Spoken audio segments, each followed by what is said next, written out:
Alhamdulillah.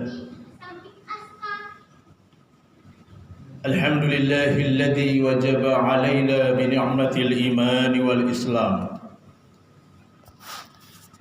Syahadatan tunjina min yaumina hadha.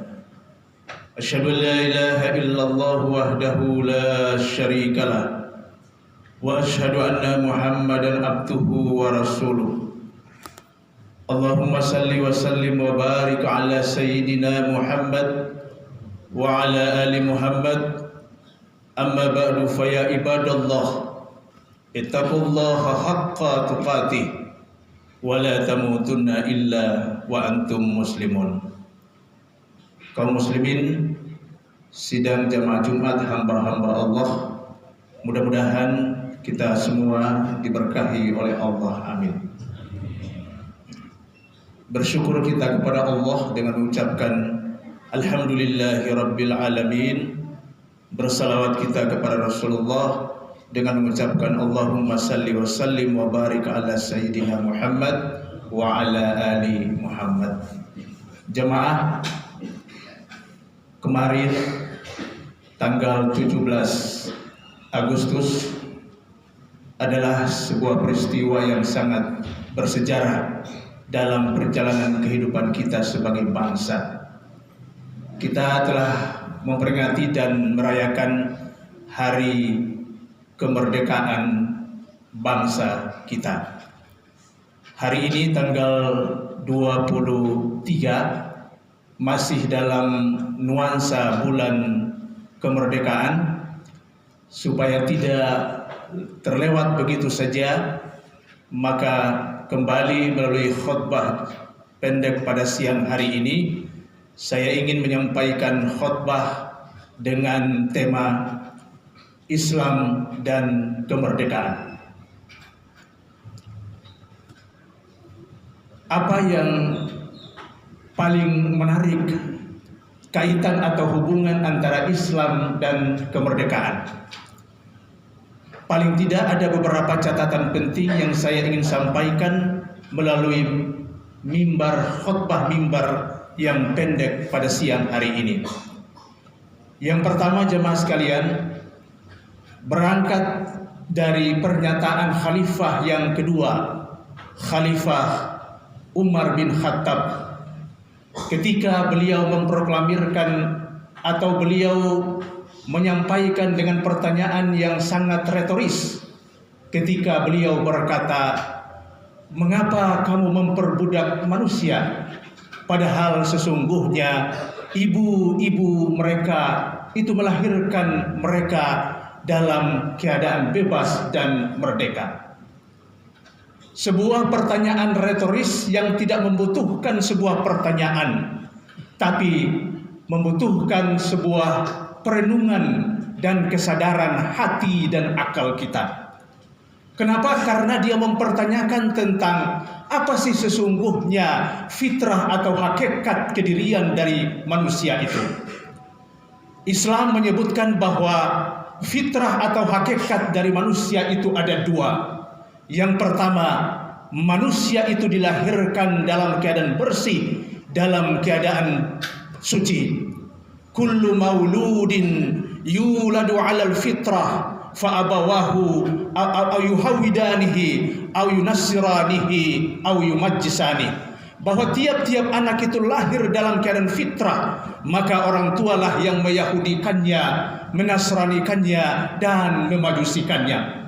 Dalam tafsir kekinian atau tafsir modern disebutkan bahwa yang mewarnai manusia itu lahir ibarat seperti kertas kosong, kata ahli pendidikan, maka lingkungan yang akan mewarnainya, lingkungan yang akan memberikan catatan kepadanya, baik lingkungan pergaulan, lingkungan tempat tinggal, lingkungan pendidikan dan lain-lain sebagainya. Itu yang pertama.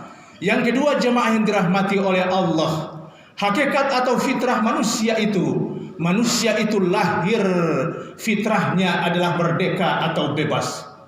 Karena itu jamaah yang dirahmati oleh Allah Subhanahu wa taala, kalau dalam hidup ini ada sekelompok manusia yang memperbudak manusia yang lain, ada sekelompok bangsa yang kemudian menjajah bangsa yang lain, maka ini sesungguhnya menginjak-injak hakikat atau fitrah manusia.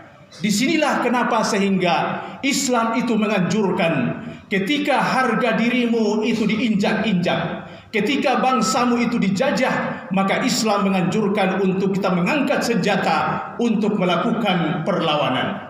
Karena apa? Karena sesungguhnya dia sejalan dengan hakikat kedatangan Islam itu sendiri. Fungsi daripada Islam ini yang pertama adalah hifzul nafas, menjaga diri atau memelihara diri. Ada juga fungsi hifzul amal, memelihara harta. Dan yang paling penting adalah hifzul ad-din, menjaga agama.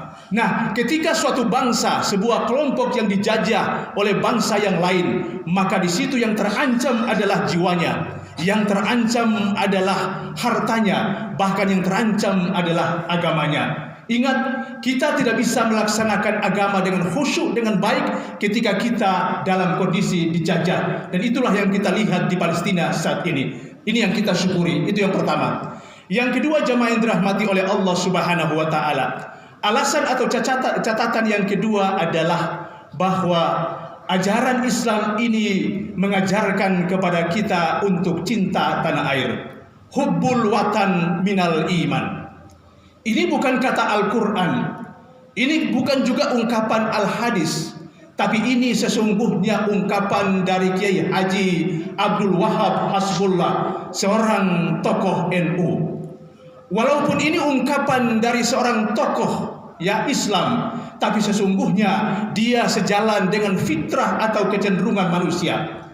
Kecenderungan kita manusia ini adalah cinta terhadap tanah di mana kita dilahirkan. Kita menjunjung tinggi leluhur kita. Hati kita ini terpaut kepada tempat di mana kita dilahirkan. Dan jemaah yang dirahmati oleh Allah, jangankan kita manusia biasa ini, Nabi kita Muhammad Rasulullah sallallahu alaihi wasallam dalam peristiwa hijrah yang kita peringati kemarin, ada sebuah catatan yang mungkin sering kita lupakan. Itu diceritakan atau dikisahkan oleh Profesor Dr. Quraisy Shihab bahwa Rasulullah adalah sosok manusia yang sangat cinta terhadap tanah kelahirannya. Ketika menjelang hijrah, beliau meninggalkan kota Makkah. Diriwayatkan bahwa beliau naik di sebuah bukit. Di atas bukit itu kemudian beliau merintih, beliau berdoa dan menangis di hadapan Allah Subhanahu wa taala. Ya Allah, ini tanah kelahiranku, ini tanah leluhurku, ini kota kelahiranku. Aku sangat mencintai kota ini. Andai kata kaumku tidak mengusirku dari tanah kelahiranku, maka aku tidak akan meninggalkan kota ini. Jemaah yang dirahmati oleh Allah Subhanahu wa taala, bahkan pada saat beliau sudah berada di Madinah bertahun-tahun, beliau selalu rindu tanah airnya, kampung kelahirannya. Sehingga ketika ada orang yang dari Makkah, beliau selalu ingin bertemu dan beliau bertanya tentang keadaan kota Makkah. Karena itu jemaah yang dirahmati oleh Allah Subhanahu wa taala, kecenderungan kita manusia adalah makhluk yang senantiasa cinta terhadap tanah kelahiran kita.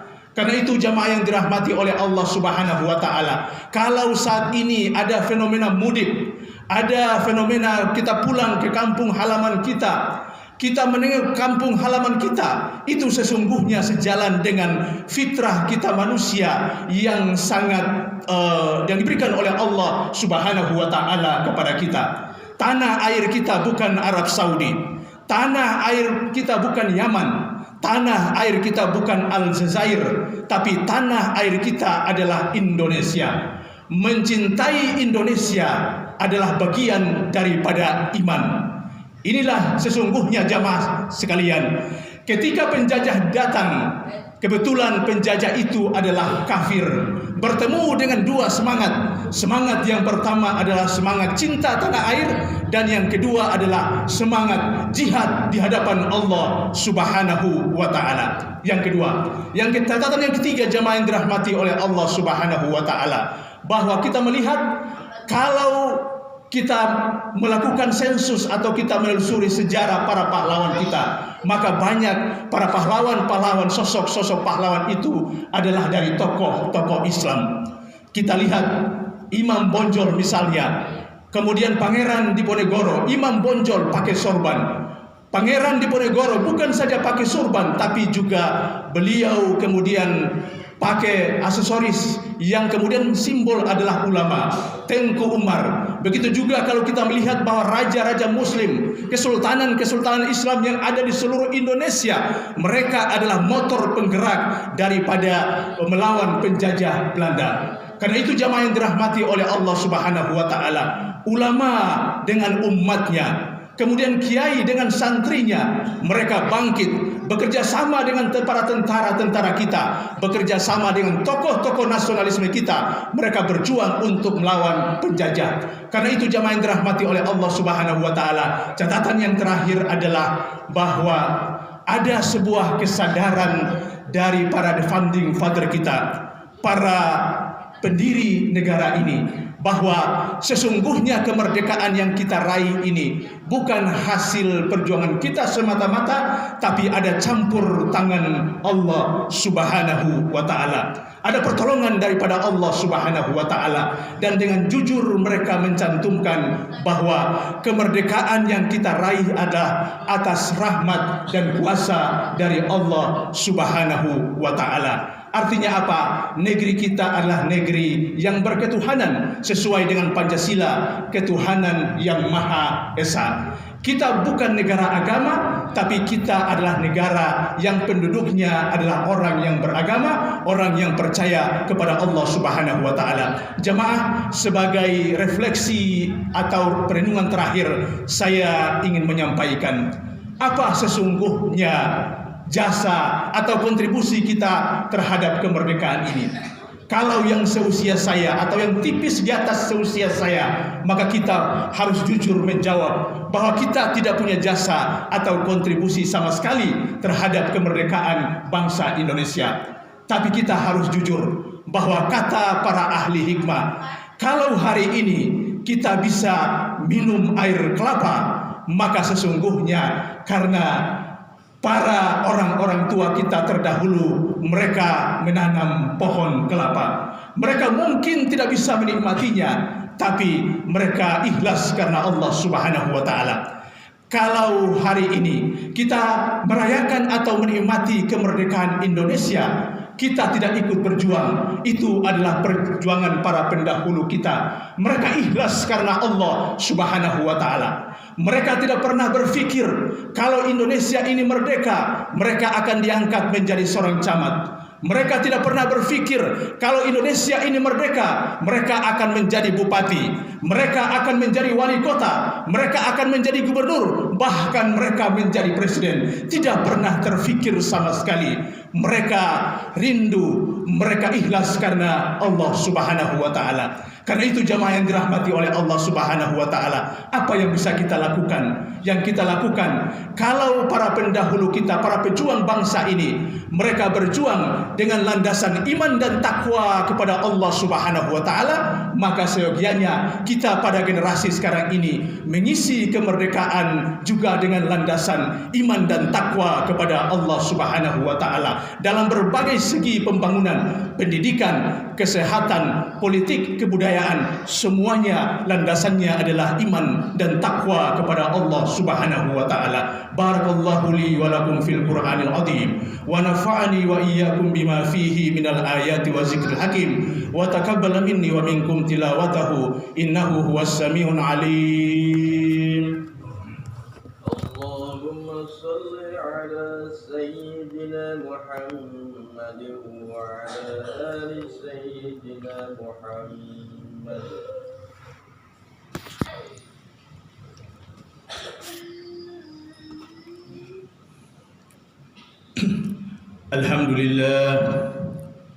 Alhamdulillahilladzi amarna bil ittihadi wal i'tisami bihablillahil matin. Asyhadu an la ilaha illallah wahdahu la syarika lah wa asyhadu anna Muhammadan abduhu wa rasuluh. Allahumma salli ala sayyidina Muhammad wa ala ali Muhammad. أما بعد فيا عباد الله اتقوا الله حق تقاته ولا تموتن إلا وأنتم مسلمون واعلموا أن الله سبحانه وتعالى أمركم بأمر بدأ فيه بنفسه وثنى بملائكته المسبحة بقدسه فقال تعالى في الكتاب الكريم إن الله وملائكته يصلون على النبي يا أيها الذين آمنوا صلوا عليه وسلموا تسليما. Jemaah yang dirahmati oleh Allah Subhanahu wa taala, dalam paruh khutbah yang kedua ini mari kita menadahkan tangan untuk berdoa kepada Allah Subhanahu wa taala. Semoga Allah memberkahi kehidupan kita, semoga Allah Subhanahu wa taala memberkahi negeri kita dan memberikan tempat yang layak kepada para pejuang-pejuang kita. A'udzubillahi minasyaitonir rajim. Bismillahirrahmanirrahim. Allahumma salli wa sallim wa barik ala sayyidina Muhammad wa ala ali sayyidina Muhammad. Allahumma ighfir lil muslimina wal muslimat wal mu'minina wal mu'minat al ahya'i minhum wal amwat innaka sami'un qaribun mujibu da'wat ya qadiyal hajat. Ya Allah, ya Tuhan kami, siapapun kami yang hadir pada hari ini di masjid dalam keadaan bergelimang dosa dan maksiat, ya Allah, maka jangan biarkan kami tinggalkan masjid ini kecuali Engkau telah mengampuni dosa-dosa kami. Jangan biarkan kami berpisah dari pertemuan ini, ya Allah, kecuali Engkau telah menghapuskan kesalahan-kesalahan kami. Ya Allah, ya Rabbana, tuntun kami agar mengisi sisa-sisa hidup kami dengan beramal saleh yang Engkau ridai. Ya Allah, ya Rabbana, berikan kesempatan kepada kami bertaubat sebelum Engkau wafatkan kami. Berikan kesempatan kepada kami untuk memperbaiki diri kami, ya Allah, sebelum Engkau memanggil kami.